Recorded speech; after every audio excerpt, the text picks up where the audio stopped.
ताज्या बातम्या विचार नव्हे त्यासाठी सचोटी न्यूज चॅनल बघायलाच हवे। ज्ञान मनोरंजन संस्कार देणारे चॅनल सचोटीला सबस्क्राइब करा, बेल आयकॉनचे बटन दाबा, सोबत शेअर करायला विसरू नका।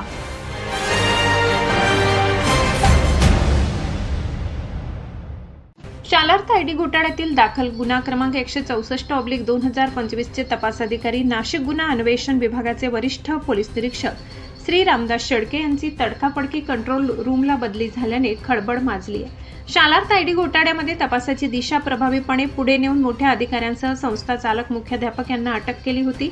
शालार्थ आयडी घोटाळ्याच्या तपासाला सुरुवातीपासूनच ग्रहण लागले। या घोटाळ्यातील आरोपी शरद शिंदे, ॲडव्होकेट किरण पाटील यांनी तपास अधिकारी पीआय अशोक गिरी यांना मॅनेज करून घोटाळ्यातील कागदपत्रांमध्ये फेरफार केल्याच्या आदेशावरून अशोक गिरी यांना निलंबित करण्यात आले होते। आता पुन्हा रामदास शेळके यांची बदली झाल्याने तपास पोलीस उपायुक्त श्री संदीप मिटके यांच्याकडे सोपविण्यात आलाय। रामदास शेळके यांच्या जागी अंबड पोलीस ठाण्याचे निरीक्षक विजय राजपूत यांची नियुक्ती करण्यात आली आहे। पोलीस खात्यातील अंतर्गत संघर्षामुळे शेळके यांचा बळी गेल्याची चर्चा होत आहे। शालार्थ आयडी घोटाळ्यात राजकीय दबाव मोठ्या प्रमाणात होत असल्याने काही विशिष्ट आरोपीची धरपकड होत नसल्याची कुजबूज सुरू आहे।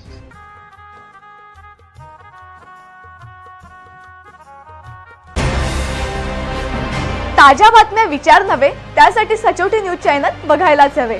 ज्ञान मनोरंजन संस्कार देणारे चॅनल सचोटीला सबस्क्राइब करा, बेल आयकॉनचे बटन दाबा, सोबत शेअर करायला विसरू नका।